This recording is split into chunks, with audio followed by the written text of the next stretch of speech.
Here I am with one of the biggest men in boxing. It's progressing. Sometimes I think we put pressure on you and you put pressure on you to be in a hurry. Have you been able to sit back and relax a little bit now you've had a couple of fights again? Well, do you know what? People talk about experience. Inexperience in amateur boxing is one thing. The pro game is something so new to me. And you do feel under a bit of pressure, you know. People expect big things, you know, with the medal and stuff like that.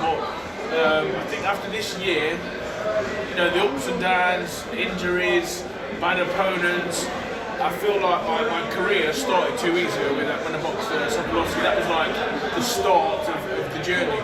And it taught me a bit, which I needed to do, give me some rounds. And he turned up. And he turned up. He turned up. He doesn't always turn up, but he turned up. He's a proper heavyweight. He had 8 weeks, you see. Yeah. And I wanted that as well because it was like I needed to feel someone test me a little bit. Do you know what I mean? And if I'm honest, I won the fight.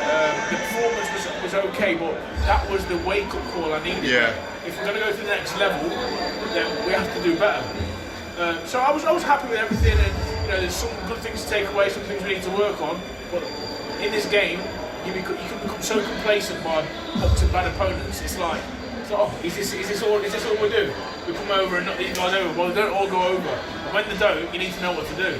So I feel like I had that a little bit last fight.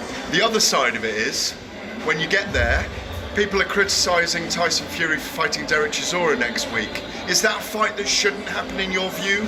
Or do you watch it? Is there interest in it? Is it a stumbling block before he fights Usyk? Now, to everyone who just sees what they see, that he's beat Derek twice before, and you know, last time he did it relatively easy, I can understand why people say no, it should be a good fight, but I've been in the ring with Derek in this camp, and I think it's a better Derek Chisora now. Oh, you've been in with him with this camp? Yeah, I've been sparring. So I think it's a better Derek Chisora now, mentally, physically, mature-wise, than he was in the last 2 fights. And he's come off a win against Pulev, so I know people say, you know, it's a mismatch and it shouldn't happen, but granted, he's still dangerous. Yeah, me seeing him personally, I'd say it's not a foregone conclusion. Tyson Fury is a clever man, and he'll know if he switches off, if you give Derek a chance, same in sparring. He might seem like he's doing nothing, and he might seem when he's tired like he's not, like nothing can come back. But one switch off with Derek Chisora, I'm telling you now, will turn your lights out. I'm telling you. Frazer, you're here commentating for the BBC tonight on Fabio Wardley and Nathan Gorman, which is a really interesting fight, and also, of course, Dillian Whyte against Jermaine Franklin as the main event. We're before the event, so we don't know. I'm expecting Dillian Whyte to win within 6, 7, 8 rounds, but again, we don't know. Franklin's an unknown force. He hasn't been at this level before, but it's an opportunity. Just looking ahead, if Dillian does win tonight, do you think it should be him and Anthony Joshua next? Well, here's an exclusive. I've gone for a toilet in the back. I've come out and AJ just arrived. So, yeah. So I see it like he's here for a reason. You know, he doesn't usually come to the shows, does he? But I think Dillian Whyte needs to be very concentrated on, because the one thing about Jermaine Franklin, I've looked at his record. He's unbeaten. He's coming off a KO, so he's beat someone last. And the Americans, what you see on their record doesn't always do it justice, because they get hard sparring, hard rounds, there's loads of heavyweights, and he's got an experienced team, so I expect him to be a little bit better than his record even suggests.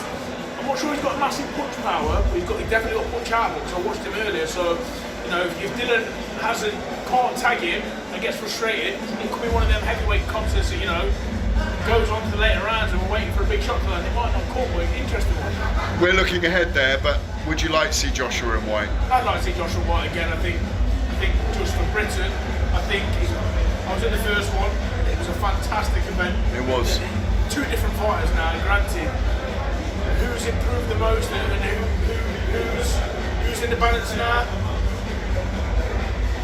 Not everyone knows, do they? It's still a big fight, isn't it? It's still a big fight. I mean, I'll still go with AJ.